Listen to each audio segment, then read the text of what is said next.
एक ऐसा अंतर्राष्ट्रीय ख्याति प्राप्त मानव जो गुरु प्रेरणा से पिछले 20 वर्षों से वानप्रस्थ जीवन जीते हुए 24 घंटे मानवता की सेवा में संलग्न है।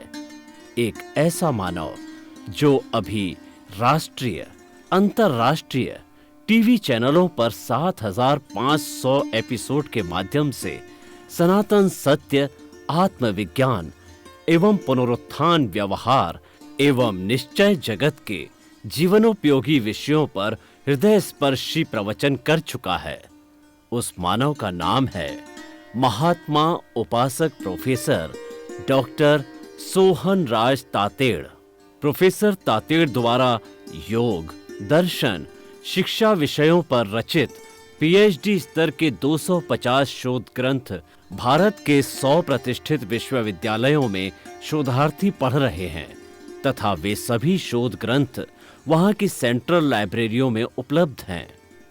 महात्मा सोहन राज ने अभी तक हजारों स्कूलों, कॉलेजों, विश्वविद्यालयों एवं संस्थाओं में सेमिनार, वर्कशॉप, कैंप लगाकर लाखों विद्यार्थियों को योग, दर्शन, शिक्षा का प्रशिक्षण देकर उन्हें सुसंस्कारित किया।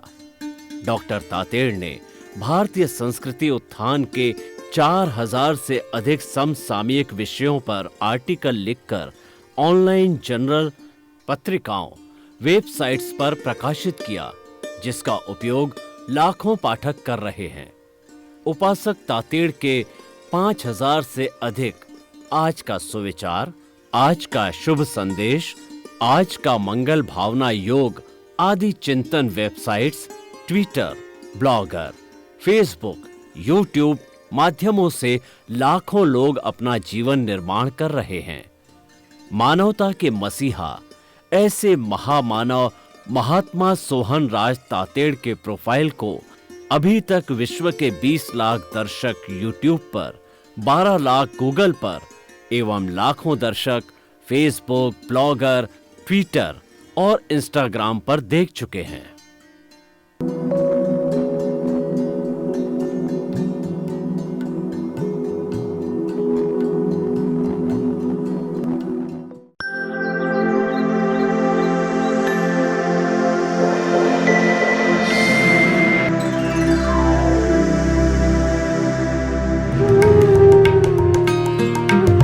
आइए, सुनिए, देखिए, समझिए सनातन सत्य। जैसी दृष्टि वैसी सृष्टि, दृष्टि विज्ञान, कुदरत, कुदरती रचना एवं कुदरत के कानून से शाश्वत सुख की प्राप्ति। जोधपुर के परम पूज्य महात्मा उपासक प्रोफेसर डॉक्टर सोहन राज तातेड़ के निर्देशन में सनातन सत्य, जैसी दृष्टि वैसी सृष्टि, दृष्टि विज्ञान।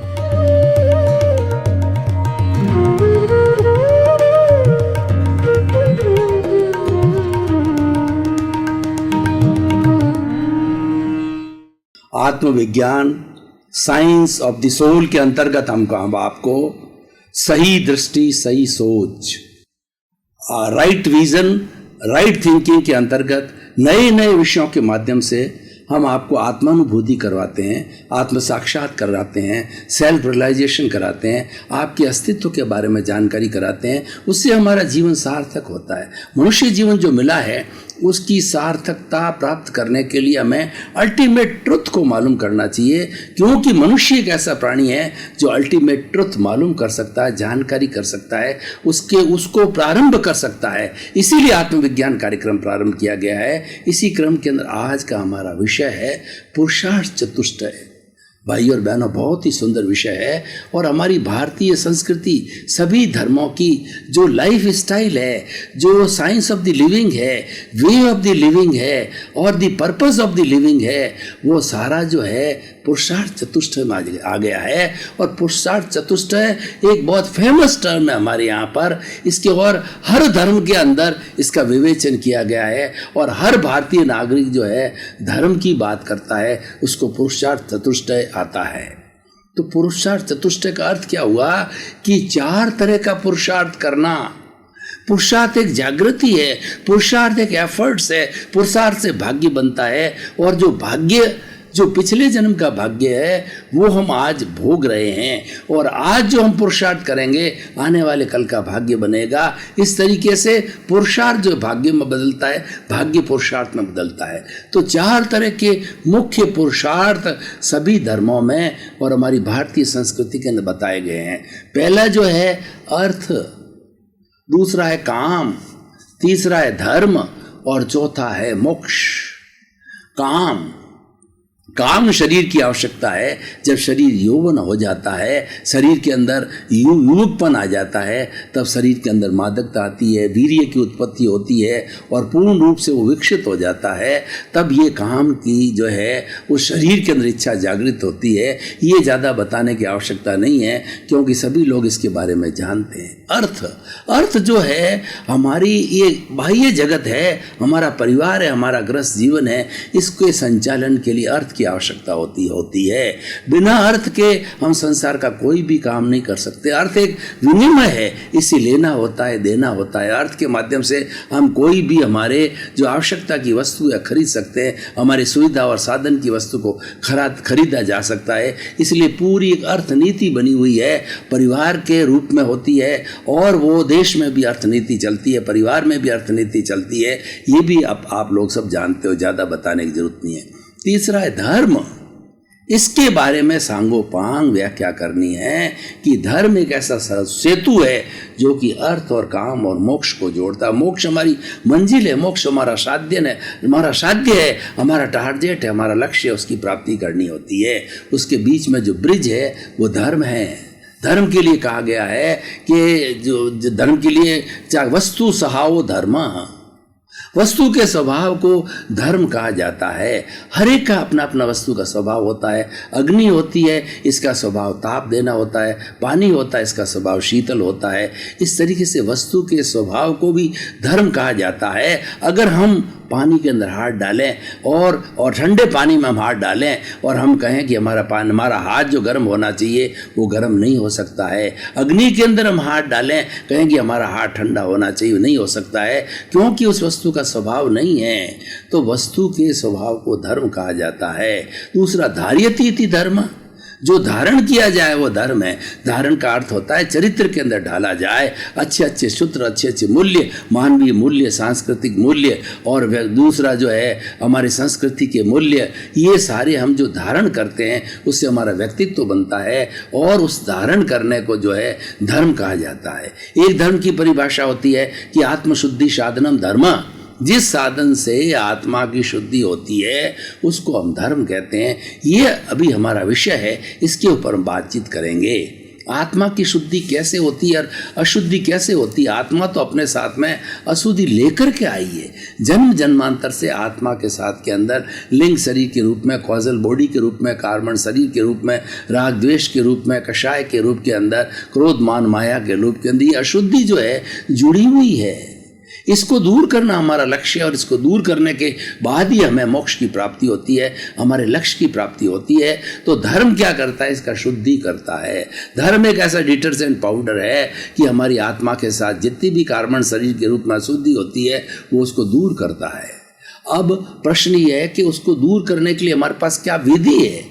जैसे कि कपड़े को जो हमारी जो वॉशिंग मशीन होती है उसके अंदर कपड़ा डाल दिया जाता है, डिटर्जेंट पाउडर डालते हैं और पानी डालते हैं, तो पानी का घोल बन करके वो डिटर्जेंट पाउडर जो है अपने आप जहाँ जहाँ पर गंदगी है उस स्थान पर पहुँच करके उसकी सफाई करता रहता है।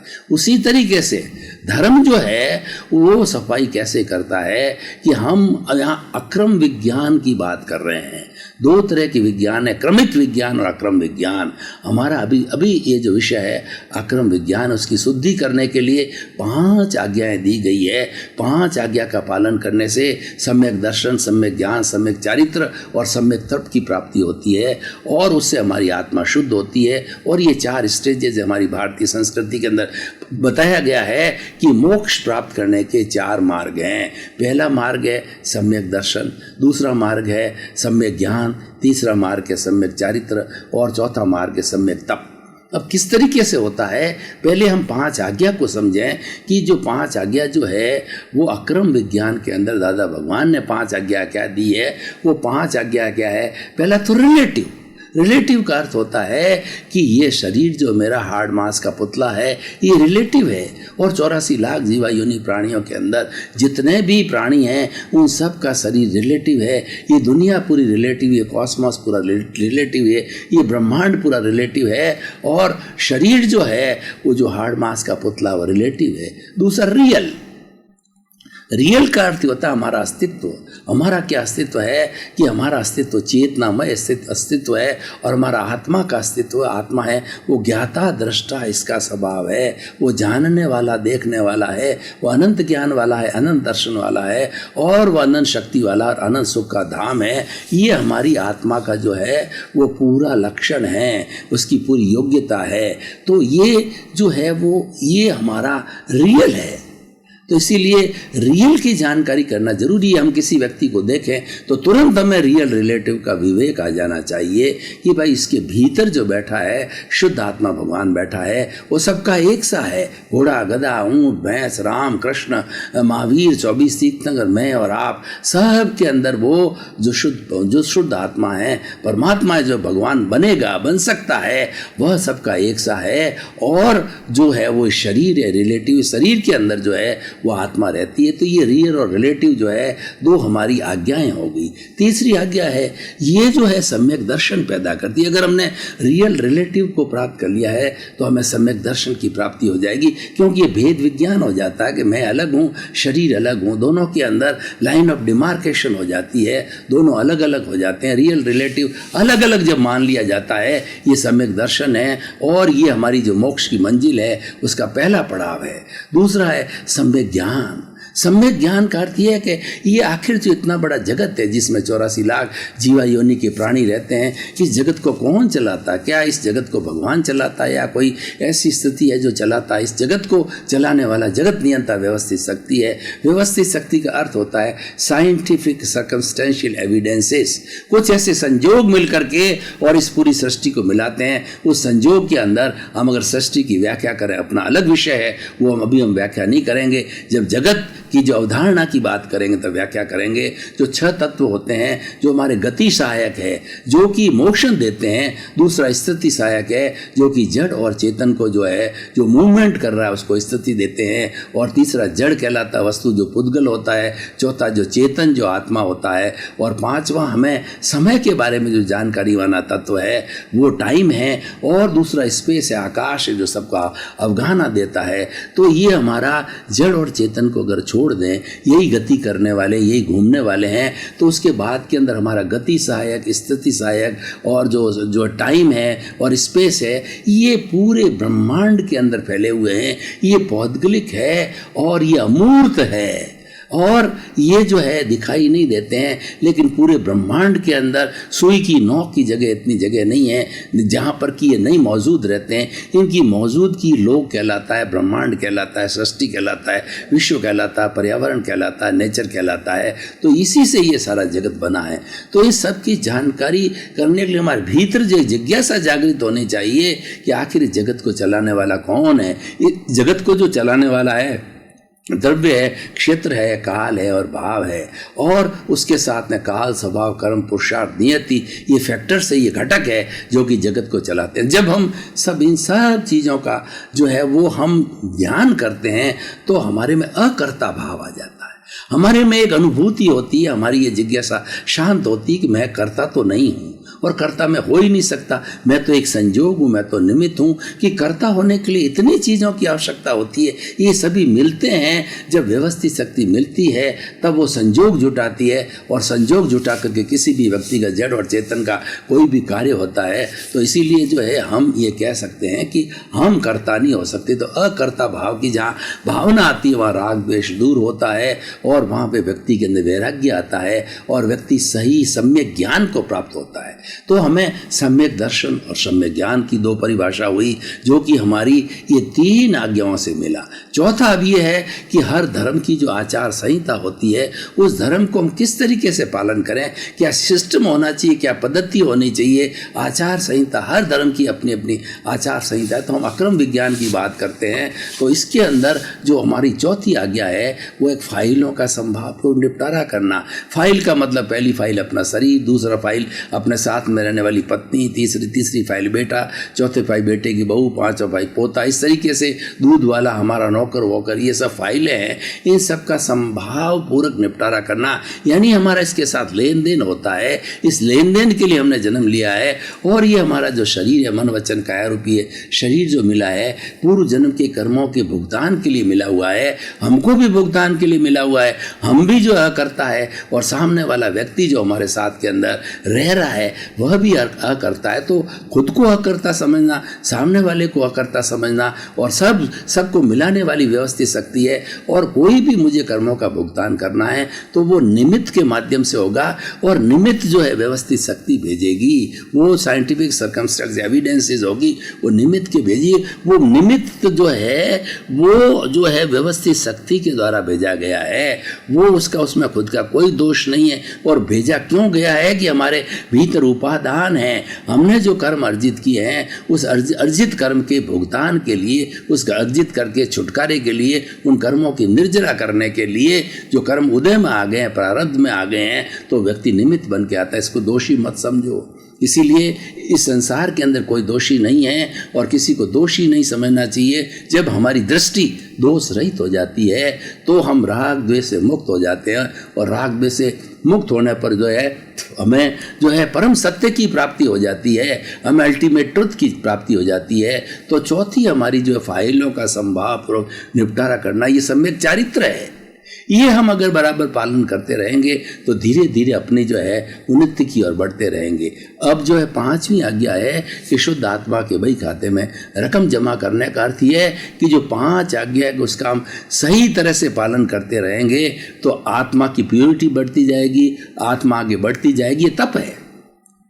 5 आज्ञा का पालन करना तप है, और जहाँ तप है वहाँ पे संवर रहता है। संवर के साथ में निर्जरा रहती है। जो ही हमने संवर किया, संवर का मतलब होता है कि ये जो है सामायिक आलोचना, प्रतिक्रमण, प्रत्याख्यान, जो ही प्रत्याख्यान किया हमने, उसके साथ साथ में संवर हो गया, उसके साथ साथ हमारा तप हो गया, उसके साथ साथ हमारी 5वीं आज्ञा का पालन हो गया। तो ये एक तप है, और ये इसके साथ में संवर है। और जो हमने 4 अभी बातें बताई गई कि सम्यक दर्शन, सम्यक ज्ञान, सम्यक चारित्र और सम्यक तप, ये 5 आज्ञा का पालन करने से जो है ये हमारे चारों ही मार्ग जो है तय हो जाते हैं। इसीलिए कहा गया है कि 5 आज्ञा भगवान राम है, 5 आज्ञा भगवान कृष्ण है, 5 आज्ञा महावीर है, 5 आज्ञा सिमंदर स्वामी है, 5 आज्ञा दादा भगवान है, 5 आज्ञा मैं हूँ, 5 आज्ञा आप हो। एक पालन और कुछ नहीं। सारा आगमों का 32 आगमों का सार है कि 5 आज्ञा का पालन करो। हर वक्त तुम्हारे ज्ञान हाजिर रहेगा, हर वक्त प्रज्ञा तुम्हारी मदद करेगी, और तुम्हारी इधर बुद्धि भटक जाती है तो वो आज्ञा को जो है वो निर्देश देगी कि तुम अपने सही ठिकाने पर आओ। तुम्हारा तो ज्ञान लिया हुआ है, तुम ज्ञान को विचारो, और वो भेद विज्ञान होगा, और भेद विज्ञान होने से तुम जो है वो ज्ञाता दृष्टा पद के अंदर अपने रहना लग जाओगे, और आज्ञा अपना काम करेगी। क्योंकि ये जो आज्ञा है, ये जो शरीर है, ये जो है करने वाला है, ये भोगने वाला है, ये अलग है, और जानने वाला देखने वाला अलग है। जब जानने देखने की ज्ञाता दृष्टि का अर्थ होता है राग द्वेष रहित होकर के देखना। जब हमारा ये अनुभव 100% तक आ जाता है, और वो कब आएगा कि 5 आज्ञा की जो हमारी जो है सम्यक जो हमारा तपस्या है, वो तपस्या करेंगे तो तपस्या करने से जो है हमें उसकी जो है अनुभव हमारा बढ़ता जाएगा, इसकी प्रतीति हमारे पास के अंदर है, और उसके बाद के अंदर हमारा लक्ष्य बन गया है। 15% 20% ज्ञान लेते ही 15% बढ़ता है, और जो 5 आज्ञा का पालन करते हैं ये आगे लक्ष्य बढ़ता जाता है। लक्ष्य बढ़ने के साथ साथ में अनुभव ग्राफ जो हमने ज्ञान लिया 2% बढ़ता है, उसके बाद में बढ़ते बढ़ते ऐसी स्थिति आती 5 आज्ञा का पालन करते हुए ये सम्यक ज्ञान, सम्यक दर्शन, सम्यक चारित्र, सम्यक तप के माध्यम से हम पराकाष्ठा पर पहुँचते हैं। पराकाष्ठा पर पहुँच करके हमें जो है उच्चतम ज्ञान, केवल ज्ञान की प्राप्ति हो सकती है। ये धर्म का रास्ता है।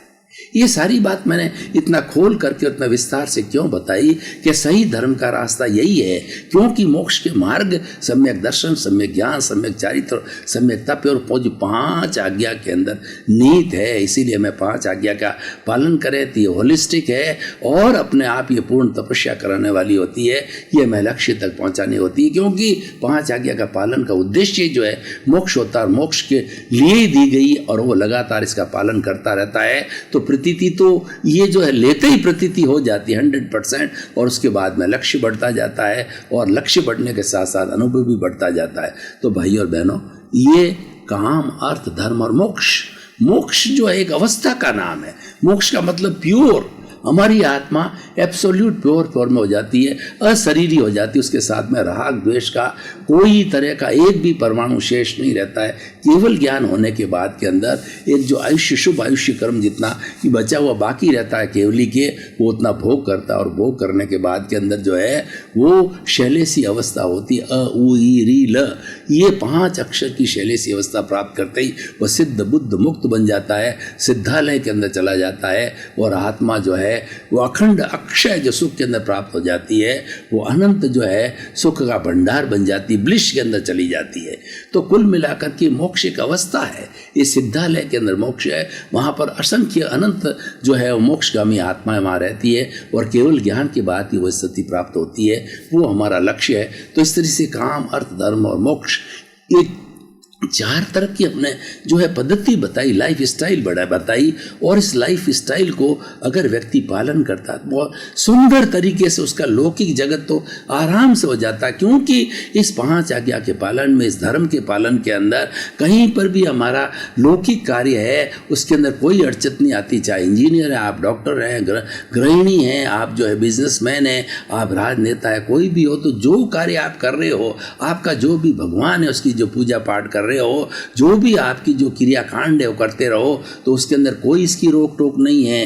5 आज्ञा तो केवल समझ है, आपकी समझ को खुला किया जाता है, आपकी रॉन्ग बिलीफ को हटा करके राइट बिलीफ बनाया जाता है और समझ प्राप्त होने के बाद में प्रीतिथि बढ़ती है। प्रीतिथि के बाद के अंदर आपका लक्ष्य बनता है, लक्ष्य के बाद अनुभव होता है। और यहाँ पर जो किसी भी अलग से जो है किसी देवी देवता का पूजा का नहीं है, जो आपके भीतर के अंदर जो आपका अस्तित्व है, आत्मा है, उसको एक केंद्र में रख करके ये बात बताई गई है और उसकी साक्षी से सब काम करना है। और वास्तव में सारा कार्य होता है इसकी साक्षी से होता है। अगर हमारे भीतर आत्मा है तो हम जिंदे रह सकते हैं। हम कोई भी एक्टिविटी, खाना पीना, उठना बैठना, सोना धोना, जो भी एक्टिविटी हमारे जीवन की है सब आत्मा की उपस्थिति करते हैं। और वो अगर उपस्थित नहीं रहती है तो हम कोई भी कोई भी हम जो कार्य नहीं कर सकते। और बॉडी को जो है डॉक्टर डिक्लेयर कर देता है इट इज़ डेड बॉडी, वो जड़ बन जाता है। तो ये जड़ जो है वो चार्ज होता है चेतन की उपस्थिति से। और ये चेतन जब भीतर आता है, इसीलिए कहा गया है कि हमारी आत्मा अनंत चितों वाला है। अनंत चितों का अर्थ होता है कि आत्मा एक एक कोशिका को एनर्जी देती है, प्रकाश देती है, आलोक देती है, उसको चेतनामय बनाती है, उसको चार्ज करती है। जिस तरीके से हमारी मोबाइल की बैटरी होती है, हम चार्जिंग में लगाते हैं तो चार्ज हो जाती है और प्योर डिस्चार्ज होने के बाद में मोबाइल एकदम बन जाता है, मर्त अवस्था में आ जाता है, निष्क्रिय हो जाता है। इसीलिए ये सारी बॉडी जब तक अगर चार्ज नहीं करती आत्मा और डेड बॉडी हो जाती, तो क्योंकि आत्मा निकल जाती है तो चार्जिंग करने वाली जो वस्तु है वो चली जाती है। तो ये डेड बॉडी हमेशा के लिए डेड बॉडी रहती है, उसको जला दिया जाता, वो अनुपयोगी हो जाती है। तो भाई और बहनों, बहुत ही सुंदर विषय है। हमें भेद विज्ञान को समझना चाहिए, हमें जड़ और चेतन को समझना चाहिए। जड़ भी शाश्वत है और चेतन भी शाश्वत है, लेकिन हमारा ये शरीर है, ये पौद्गलिक है। इस शरीर को, पौद्गलिक को जो है आप देखते रहिए। जो आपका ज्ञाता दृष्टा भाव स्वभाव है वो देखने के लिए दिया गया है। उसको जो आप देखते रहेंगे तो ये करता रहेगा। ये तो इसका काम है, ये भोगना इसको है, ये करना इसको है, ये लेके यही आया है। आपको तो मात्र जो है ये ज्ञाता दृष्टा रूप में, दर्शक के रूप में देखना है और जानना है।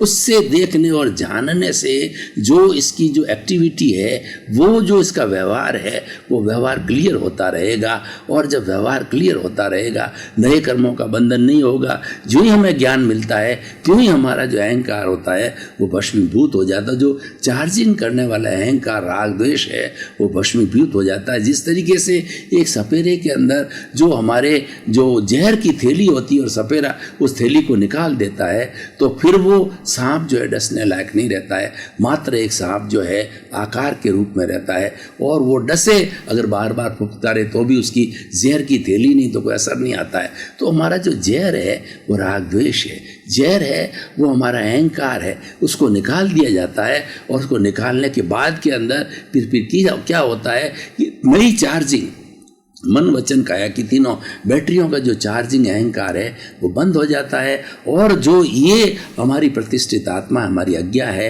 वो आज्ञा धीरे धीरे ये बर्फ़ की शिला की तरह जो पूर्व जन्म के अंदर कर्म जो इकट्ठे हुए हैं वो पिघलते रहेंगे और पिघल करके धीरे धीरे ऐसी स्थिति आ जाएगी कि वो नए कर्मों का जो है सृजन नहीं होगा, क्योंकि नए कर्मों का सृजन करने वाला अहंकार पहले ही भस्मीभूत हो जाता है। आपका बहुत बहुत धन्यवाद।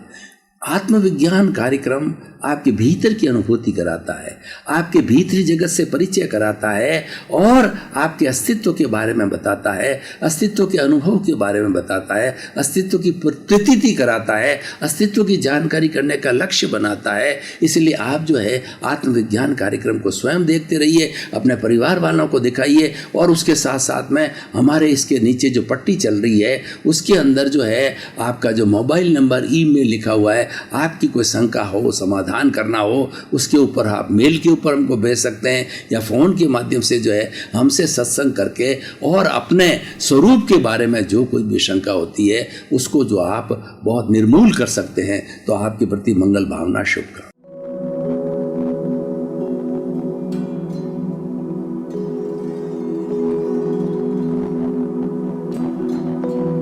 एक ऐसा अंतर्राष्ट्रीय ख्याति प्राप्त मानव जो गुरु प्रेरणा से पिछले 20 वर्षों से वानप्रस्थ जीवन जीते हुए 24 घंटे मानवता की सेवा में संलग्न है। एक ऐसा मानव जो अभी राष्ट्रीय अंतर्राष्ट्रीय टीवी चैनलों पर 7,500 एपिसोड के माध्यम से सनातन सत्य, आत्मविज्ञान एवं पुनरुत्थान व्यवहार एवं निश्चय जगत के जीवनोपयोगी विषयों पर हृदय स्पर्शी प्रवचन कर चुका है। उस मानव का नाम है महात्मा उपासक प्रोफेसर डॉक्टर सोहन राज तातेड़। प्रोफेसर तातेड़ द्वारा योग, दर्शन, शिक्षा विषयों पर रचित पीएचडी स्तर के 250 शोध ग्रंथ भारत के 100 प्रतिष्ठित विश्वविद्यालयों में शोधार्थी पढ़ रहे हैं तथा वे सभी शोध ग्रंथ वहां की सेंट्रल लाइब्रेरियों में उपलब्ध हैं। महात्मा सोहन राज ने अभी तक हजारों स्कूलों, कॉलेजों, विश्वविद्यालयों एवं संस्थाओं में सेमिनार, वर्कशॉप, कैंप लगाकर लाखों विद्यार्थियों को योग, दर्शन, शिक्षा का प्रशिक्षण देकर उन्हें सुसंस्कारित किया। डॉक्टर तातेड़ ने भारतीय संस्कृति उत्थान के 4000 से अधिक समसामयिक विषयों पर आर्टिकल लिखकर ऑनलाइन जर्नल, पत्रिकाओं, वेबसाइट्स पर प्रकाशित किया, जिसका उपयोग लाखों पाठक कर रहे हैं। उपासक तातेड़ के 5000 से अधिक आज का सुविचार, आज का शुभ संदेश, आज का मंगल भावना योग आदि चिंतन websites, Twitter, blogger, Facebook, YouTube माध्यमों से लाखों लोग अपना जीवन निर्माण कर रहे हैं। मानवता के मसीहा ऐसे महामानव महात्मा सोहन राज तातेड़ के प्रोफाइल को अभी तक विश्व के 20 लाख दर्शक यूट्यूब पर, 12 लाख गूगल पर एवं लाखों दर्शक फेसबुक, ब्लॉगर, ट्विटर और इंस्टाग्राम पर देख चुके हैं।